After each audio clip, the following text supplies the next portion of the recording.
빌립이라고 하는 이름이 사도행전에 두 사람이 대표적으로 나오는데, 하나는 예수님의 제자였던 사도 빌립이 있고, 또 한 사람은 12명의 제자 외에 7명의 교회의 일꾼을 세웠는데, 스데반과 함께 복음 전도자로 사도들 못지않게 귀하게 쓰인 집사 빌립, 그리고 오늘 전도자 빌립이라고 하는 별명으로 나오는 교회의 일꾼 빌립입니다.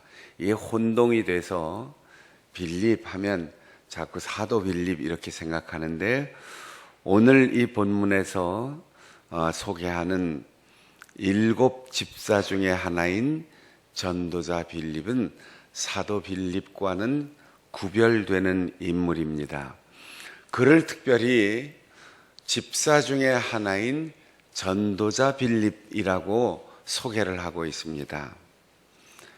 그는 교회의 행정과 교회의 살림과 그리고 사람들을 방문하고 위로하는 소중한 직책을 맡았는데, 그 중에 전도자라고 하는 이름으로 알려진 초대교회의 가장 충성스러운 일꾼이었습니다. 게다가 그 빌립은 초대교회 세운 그 일꾼들 중에 가장 먼저 순교한 스데반과 가장 가까운 친구였을 테고, 자기 친구가 복음 전도자로서 돌에 맞아 죽는 끔찍한 모습을 보았던 사람입니다. 사람들이 스데반을 돌로 쳐 죽일 때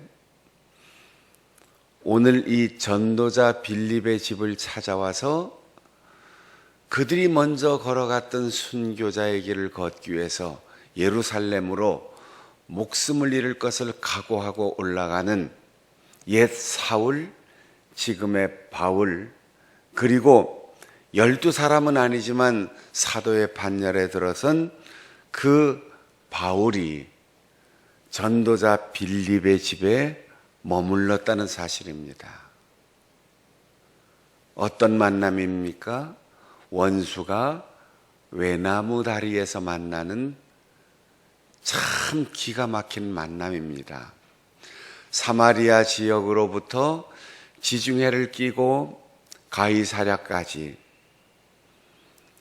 끊임없이 전도자의 길을 걸어갔던 그는 아마도 가이사랴에 정착해서 그곳을 오가는 많은 사람들에게 복음을 전했고, 가이사랴는 로마를 오고 가는 중요한 항구 도시였습니다. 이곳에서 먼 뱃길, 그리고 사마리아에서 애굽으로 지나가는 국제적인 도로, 거기에서 오늘날로 말하면 여관처럼 나그네를 대접하면서 복음을 증거하는 전도자의 노후를 보내고 있었을 것입니다. 긴 세월이 지났습니다. 아직도 자기의 친구를 잃었던 그 끔찍한 아픔이 내 가슴 속에 상처로 남아있는 빌립입니다. 그리고 비록 전도자가 되었고 사도가 되었고 선교사가 되었고 개척자가 되었고 목회자가 되었고 세계적으로 활동하는 사람이라 할지라도 자기 친구를 죽일 때 그 사람들을 뒤에서 박수 쳐주고 땀난다고 웃옷을 벗어 제치고 돌멩이를 던지던 살인자들을 응원하던 사람이었습니다. 그리고 무명의 많은 그리스도인들을 체포해 감옥에 가두고 회심 전에 수많은 사람들을 죽음의 골짜기로 몰아갔던 그런 사람들입니다. 그런데 빌립은 자기의 가정에 그 바울을 맞이하고 영접하고 극진히 그곳에 머무를 수 있도록 대접을 합니다. 전도자는 복음을 전하기 전에 먼저 사람을 용서하고 화해의 관계를 형성하고 지난날의 아픈 상처를 내가 먼저 스스로 치유받아 정서적으로 정신적으로 건강한 사람이 돼야 올바르게 복음을 전할 수 있습니다. 복음을 전하는 사람은 말로 전도가 아니고 행동으로 전도해야 하고 가정에서 전도해야 하고 나와 관계된 모든 사람들을 묻지 않고 따지지 않고 나에게 어떤 이익을 줄 수 있는가? 과거에 나에게 무슨 짓을 한 사람인가? 그리고 그 사람의 과거와 그 사람이 살아온 생애가 무엇인가 아무것도 따지지 않고 오직 나와 만나는 모든 사람들을 용서하고 도와주고 그들의 필요를 채워주는 한없는 사랑의 사람이어야 합니다. 남을 치료하기 전에 내가 치료받아야 합니다. 예수 그리스도의 사랑을 얘기하기 전에 먼저 내가 전하는 사람이 사랑해야 합니다. 하나님의 용서를 말하기 전에 먼저 내가 사람의 허물과 잘못을 지난 날을 용서해야 합니다. 그 사람이 전도자 빌립이었습니다. 그리고 그에게 딸넷이 있었는데 다들 예언하는 자라고 했습니다. 우리는 물론 예언이라고 하는 은사가 앞으로 되어질 일들을 미리 내다보는 신비로운 은사라고 생각합니다. 그런 면도 있습니다. 그러나 성경의 이야기는 예언은 점을 치는 예언이나 신비적 능력을 이야기하는 것이 아닙니다. 사도행전 2장의 예언이 그리고 요엘서에 나오는 예언이 말세의 마지막 날에 하나님께서 너희에게 성령을 물붓듯 부어주시리니 너희의 자녀들은 예언할 것이요 너희의 젊은이들은 환상을 볼 것이요 너희 노인들은 꿈을 꿀 것이라고 했습니다.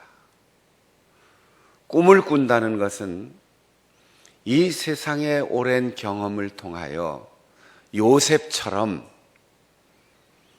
하나님의 뜻을 깨닫는 사람을 의미하고 고난의 의미를 형님들이 나를 미워했고 죽이려고 했고 노예로 팔았지만 그것은 형님들이 한 것이 아니라 하나님이 나를 이곳으로 보내신 것입니다.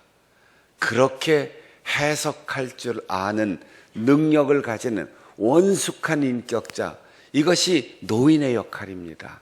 역사를 바르게 해석할 수 있는 지혜가 노인의 역할입니다. 젊은이는 눈앞에 보이는 것을 보이는 대로 보지 않고 꿈으로 보는 겁니다. 이상으로 보는 것입니다. 미래에 더 좋아질 것을 바라보고 노력하는 것입니다. 그래서 청년은 어제를 이야기하지 않고 내일을 이야기하는 사람들입니다. 자녀는 누구입니까? 너희 자녀들은 예언할 것이요. 맡겨놓은 말을 한다는 뜻이에요. 우리의 자녀들은 어릴 때부터 하나님의 말씀을 바르게 배우고 암송하고 그것이 지식과 인격으로 체화되어서 입만 벌리면 성경 말씀이 나올 수 있도록 가르쳐야 돼요. 그래서 우리의 가정에서 자녀들에게 잔소리가 아닌 하나님의 말씀을 가르쳐야 하고 우리의 가정의 교육 기능이 약해지는 오늘날 그 어느 때보다 학교보다 더 중요한 교회 학교에서 하나님의 말씀을 배워야 돼요. 그래서 하나님의 말씀을 줄줄 암송하고 그들의 지식 속에 성경 구절이 차곡차곡 쌓여서 입만 벌리면 하나님의 말씀이 나올 수 있는 그런 예언자들로 우리의 자녀를 가르쳐야 한다는 겁니다. 빌립의 딸들은 입만 벌리면 율법의 말씀이, 그리고 예수 그리스도께 들은 말씀이 그냥 입으로 나오는 교육이 잘 된 교회 학교 학생들이었습니다. 너희의 자녀들은 예언할 것이요. 여러분, 우리의 자녀들이 연예인들의 노래를 따라하고 세상에서 흘러가는 정보를 전하고 차곡차곡 쌓여진 역사적 그리고 기술적 지식보다 더 많은 성경 구절이 머릿속에 쌓이고 그 성경 구절로 세상을 보는 세계관과 가치관이 그들의 행동의 동기가 되고 있다고 생각하십니까? 전도자의 가정, 하나님을 믿는 믿음의 가정의 자녀들은 하나님의 말씀이 그들의 가슴과 머릿속에 충만해야 합니다. 무엇보다도 바울을, 그 원수 같은 바울을 환대하였다는 거예요. 극진히 모셔드리고 최상의 대접을 해드렸어요. 왜냐하면 바울 사도는 지금 예루살렘을 향하여 죽을 것을 각오하고 올라가는 길이었기 때문입니다. 우리의 지명에 여기라는 문자가 들어가는 동네는 옛날에 말을 기르던 동네였습니다. 교통수단이 말이었을 때 영리 혹은 역촌동 이런 곳들이 다 국가에서 말을 기르는 곳이었고, 국가에서 표를 주면 그 표에 의하여 언제 어디서나 말을 갈아탈 수 있는 곳이 여기였어요. 암행어사가 지닌 마패가 마패인 이유는 그 패에 새겨져 있는 말의 그림, 한 마리에서부터 5마리까지 그려져 있는데 1마패는 말 한 마리를 동원할 수 있는 권한이에요. 5개가 그려져 있으면 말 5마리를 동원할 수 있는 그런 임금의 권한을 부여받은 마패를 암행어사가 가지고 있습니다. 그래서 여기서 임금의 명령을 받고 떠날 때 북쪽으로 올라갈 때는 역촌동 쪽으로 가서 말을 징발해서 갈아타고 달려가는 거예요. 국가가 운영하는 휴식처였고 그리고 교통수단을 제공받는 곳이었습니다. 실크로드를 타고 로마까지 근동 지역을 가는 그 사막과 광야의 길에는 칸이라고 하는 휴식 공간이 있었어요. 언제부터 집이 있는지 아무도 연원을 알 수 없습니다.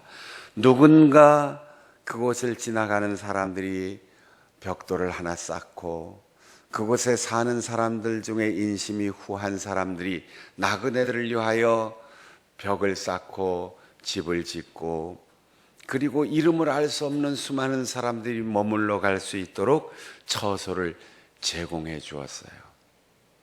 거기서 쉬는 겁니다. 자는 겁니다. 먹는 겁니다. 회복하는 겁니다. 치료를 받는 것입니다. 그리고 떠납니다. 누구에게 대가를 받고 물려주지 않습니다. 머물렀던 사람은 다시 나그네로 떠나고 나그네가 머물면 다시 그곳에서 회복하고 떠날 때까지 오늘 온 사람은 내일 온 사람에게 주인이 되고 오늘 온 사람이 떠나면 내일 온 사람이 그 다음 날에 주인이 되고 그렇게 나그네와 주인이 계속해서 끊임없이 바뀌는 곳이 여관이었습니다. 거기서 행해지는 치료와 회복을 hospitality, 환대라고 했어요. 그리고 그것을 hospital, 병원이라고 했어요. 그리고 거기서 묵어가는 기간 동안 그 집을 호텔이라고 했어요. 호텔과 병원은 나그네에게 같은 공간이었고 그 호텔과 병원에서 행해지는 나그네들을 환대하는 행위를 하스피탈리티라고 했고, 어제 온 사람은 오늘 온 사람에게 그 집 주인 호스트였어요. 아무리 극진히 대접했어도 대접한 사람은 주인의 행세를 하지 않고 접대만 하고 미련 없이 모든 권한을 놓고 떠났습니다.